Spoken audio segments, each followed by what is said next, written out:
ভাই বেহেশতের টিকিট তো কেউ কারো দিতে পারে না, এটা তো আমরা একটা মানে আল্লাহকে মনে হয় সত্যি কথা বলছি। ভাই আপনি যদি বেহেশতের টিকিট দেন তাহলে পূজা মণ্ডপে যাই আপনি গীতা পাঠ করেন কেন ভাই? আমার কথা বলেন তো দেখি। একমাত্র আমি মনে করি যে আল্লাহ রাব্বুল আলামিনের কারিশমা ছাড়া কারো পক্ষে কারো আমার কারো কারিশমা না। তোমাদের সামনে কেউ যদি থাকেন, এই যে বিশ্ববিদ্যালয়গুলো দখল করছে কারা ভাই বলেন তো দেখি? সব হলগুলো দখল করছেন কি 5 আগস্টের পরে? আপনারা বিশ্ববিদ্যালয় বলেন জামাতের লোক, নোয়াখালী বিশ্ববিদ্যালয় বলেন জামাতের লোক, চট্টগ্রাম বিশ্ববিদ্যালয় বলেন জামাতের লোক, সব জায়গায় সাব্বাক করে এখন রাজনীতিটা হইতেছে। সাব্বাক করি মুনাফিক। পবিত্র কোরআনের কারণে মুনাফিক সম্পর্কে একটা সূরা আছে, 63 নম্বর সূরা, সূরাতুল মুনাফিক, সূরাতুল মুনাফিকুন।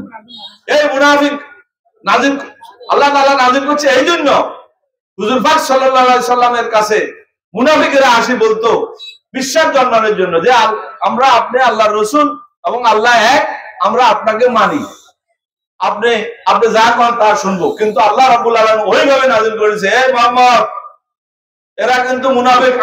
আল্লাহ বলতেছে আমি সাক্ষ্য দিতেছি এরা মুনাফিক, এরা কিন্তু আসল লোক নয়, এরা কিন্তু ঈমানদার নয়, তুমি সাবধান। এই তোমার কথাগুলো নিয়ে আবু যায়েদকে বলে দিবে। বুঝছো? ওইভাবে নাযিল হয়েছে। এই জন্য আল্লাহ তাআলা সূরা পবিত্র কোরআনের মধ্যে সূরা মুনাফিকুন সৃষ্টি করেছে। এই জন্য মুনাফিক মুসলমান তো না হবে, মুনাফিক কোন ইহুদি খ্রিস্টান নাসারা থেকে মুনাফিক হবে না, মুনাফিক মুসলমান থেকে সৃষ্টি হবে। তবে আমাদেরকে সেই মুনাফিক থেকে সকলে সাবধানে থাকতে হবে।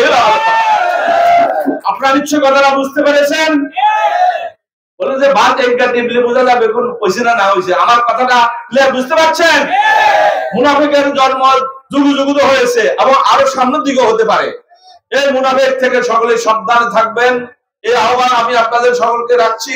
আর একটা কথা বলি, যেটা আমাদের সাদার সাহেব বলেছেন বেহেশতের টিকিটের বিষয়, আমি সে কিছু বলবো না ভাই। বেহেশতের টিকিট তো কেউ কারো দিতে পারে না, এটা তো আমরা একটা মানে আল্লাহকে মনে হয় সত্যি কথা বলছি।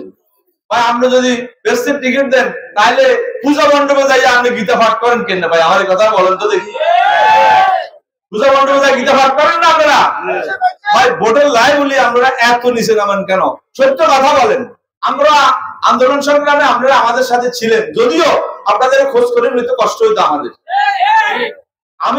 আমি তো জেলার রাজনীতি, জেলা আন্দোলন সংগ্রামের 1 নম্বর লোক আছিলাম। 2 নম্বর আমাদের ইসাক খন্দকার সাহেব ছিল। ভাই আজকে রাত্রে টেলিফোন করতাম, ভাই সকালে আমরা লোক কোনায় থাকবো, কম জায়গায় থাকবো, সকালে যাইছে আমরা লোক এখানে খাওয়ার জন্য ওনাদের কেউ নেই। এর ওনাদের আন্দোলন যখন ছাত্র জনতা রাস্তা নেমছে তখন ওনারা নেমছে, আমরাও নেমছি, যেটা সত্য কথা। আমরা আনছি ভালো করে ঢাল হিসাবে তাদেরকে ব্যবহার করছি।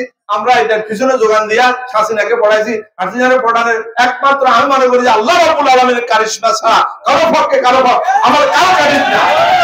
আবাবিল পাখির মতো, আমি সেদিনও বলেছি, আবাবিল পাখির মতো এই ছেলেরা রাস্তায় নামার কারণে, এই ছেলেদের মারা যাওয়ার কারণে, এই ছেলেদের রক্তের কারণে আল্লাহ রাব্বুল আলামিন থেকে কবুল হয়েছে হাসিনাকে হটাও, হাসিনাকে হটাও। যেটা এখনো নেপালে চলতেছে, ভারতেও কিছুদিনের মধ্যে আমি খান খান হয়ে যাবে, অন্যায় কোনদিন থাকবে না। আর একটা কথা আমি বলবো, আমি কথা বাড়াবো না, যে কথা বলছে আমার সাদাত সাহেব, যেহেতু সে একমাত্র সরকারের রাষ্ট্রের একদম প্রতিনিধি এখানে আনছি, তার এই কারণে মাদকের সরাসরি নাকি সব জায়গায় চলছে। মাদকটা খুব খারাপ জিনিস সমাজের জন্য। আমি বলবো আমাদের কোন লোক, কোন সদস্য, কোন সংগঠনের লোক কোন অবস্থাতে, শ্রমিক দল বলেন, কৃষক দল বলেন, স্বেচ্ছাসেবক দল বলেন, ছাত্র দল বলেন, যুব দল বলেন, কেউ যদি কোনো মাদকের সাথে যদি সম্পৃক্ত থাকে এখন থেকে ভালো হয়ে যান। মাদকের সাথে থাকবেন, তার কোনো রেহাই নেই, তার জন্য জামিনের জন্য আমরা কেউ চেষ্টা করবো না, এ বলে দিলাম। আর একটা কথা বারবার বলা হয়ে যায়, ওনারা বলছে আমাদের বিরুদ্ধে ছোট্ট একটা বদনাম দেখলো, দেখা যাচ্ছে এটারে সুন্দর করে ফেসবুকে সাজায় গুজে লম্বা করে লেখে। আর ওনারা, আমি যদি বলি মনে কষ্ট নিন না, তোমাদের ইসলাম কেউ যদি থাকেন, এই যে বিশ্ববিদ্যালয়গুলো দখল করছে কারা ভাই বলেন তো দেখি? সব হলগুলো দখল করছেন কি 5 আগস্টের পরে আপনারা? সমস্ত ব্যাংক বিঙ্গা আপনাদের দখলে, সমস্ত প্রশাসনের লোক এখন আপনাদের লোকেরা, এবং আপনাদের এবং এনসিবির দখলে। সুতরাং আপনারা ভোট চান না তো এই কারণে। ভোট চাইলে তো জনপ্রতিনিধি, জনগণের সরকার গঠিত হবে, জনগণের প্রতিনিধি হবে, তখন তো তারা সরকার চালাবে তাদের কথা অনুযায়ী। কিন্তু আমরা চাইতেছি যে না, ভোট না হয় যতদিন চলতে পারে ততদিনই তো আমরা আরামে আছি, অসুবিধা কি? যত বিশ্ববিদ্যালয়গুলো নিয়োগ হচ্ছে সব তাদের লোক হচ্ছে, এখন আমাদের কোনো লোক নিয়োগ হচ্ছে না।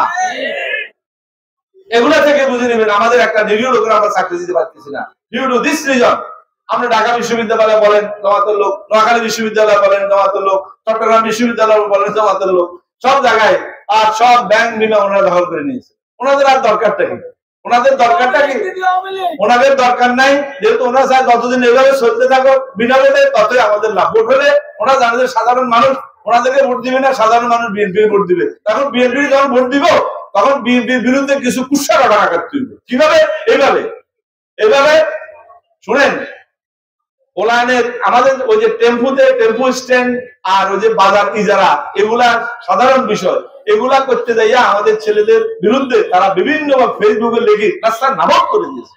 অথচ এটাতে কোনো আইন, এই বাজারে যারা ডাকলো যে হেরা লস দিবে, ভালো করে বলতে পারলাম, তারা লস দিতে হবে, ঠিক না? এটা তাড়াতাড়ি করে 10,000 টাকার বাজারে 50,000 টাকা করছে, এটা অন্যায়।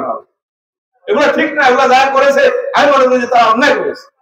এগুলা করে এই যে ট্যাক্সটা সাধারণ মানুষের কাজ ঘুরে দিবে। এখন যারা তরকারি বেশ চাইয়ে, যারা দোকানদার, তাদের কাছ থেকে উদ্ধার করবে। দরকার ছিল না আমি ওখানে হাট বাজারে করতাম নিতাম তাড়াতাড়ি করে 10,000 টাকার বাজারে 1 লাখ টাকা উঠানো, কোন প্রয়োজন ছিল এটা?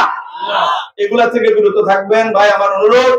আর একটা কথা বলছে, যারা অতীতে আওয়ামী লীগের লগে আতাত করছেন বা আতাত আছেন, তারা কোনো অবস্থাতেই তাদের আতাত দীর্ঘদিনের সম্পর্ক থাকলেও এখন একটা ছাড়ার চেষ্টা করে। আর আজ পর্যন্ত আমরা তো এখানে কারো ডিস্টার্ব করিনি, করছি নাকি? এত অন্যায় করার পরে তো এখানে কোনো মামলা মোকদ্দমা আমরা কারোর বিরুদ্ধে এখনো দিছি নাকি? আমরা বলেন এই মাইনুদ্দিন মাইল খেয়েছি যে এদের বিরুদ্ধে কোনো মামলা আমরা দিয়েছি, সব জায়গায় মামলা হচ্ছে, কিন্তু আমাদের এখানে মামলা হয়নি। মামলা হয় না কারণ হলো জিগারের মামলা আসামি হিজা, তার ভাই, তার বন্ধু, এটা এইগুলো। এদেরকে যারা আমাদের দলের নেতা আছেন তারা তো তাদেরকে সামলাইতে হইবে, তারা সামলাতে পারেন না, তাদের ব্যর্থতা। সুতরাং তারা এটা চিন্তা করে দেখবেন। আর এক পরিবারে আমি এখন দেখছি, সেখানে দেখলে এক পরিবারে একজনকে সাববাক করে এখন রাজনীতিটা হইতেছে, সাববাক করি। পরিবারে একজনের রাখে আওয়ামী লীগের মধ্যে, একজনের রাখে জামাতের মধ্যে, একজনের রাখে বিএনপির মধ্যে। বাহ, সুন্দর কারবার। এই যে এই কারবারের কারণে আমরা আসলে ব্যাগ সাচ্চা হইতে পারি না, যেটা সত্য কথা। হ্যাঁ, আমরা এমনি মুখে অনেক কথা বলি, নীতি কথা, ফেসবুকে সুন্দর সুন্দর কথা আমাদের বাইর, কিন্তু বাস্তবের সাথে এটার কোনো মিল নেই। সুতরাং আমি আসলে কথা বলতে গেলে অনেক কথা, এই যে বেয়াদবি মাফ করবেন, অনেক কথা বলে ফেলছি, আর বলতে চাই না। আমি চাই আপনারা সুন্দরভাবে চলেন। এই ইউনিয়নের বদনামটা করিয়ে না, ইউনিয়নের একটা সুনাম আছে, এই ইউনিয়নের একটা সুনাম আছে। এই ইউনিয়নটা সৃষ্টি করতে আমাদের অনেক অনেক পরিশ্রম করতে হয়েছে, অনেক ত্যাগ স্বীকার করতে হয়েছে, এলাকার মুরব্বীদের নিয়ে অনেক কাজ করতে হয়েছে, অনেক মামলা মোকদ্দমার আসামি আমরা হইতে হয়েছে। সুতরাং এই ইউনিয়নের দুর্নাম না করে, যেহেতু সদর উপজেলার মধ্যে সকলের কাছে একটা সুনাম আছে ধর্মপুর ইউনিয়নের, তো সুতরাং ধর্মপুর ইউনিয়নের সুনামটা যাতে রক্ষা হয়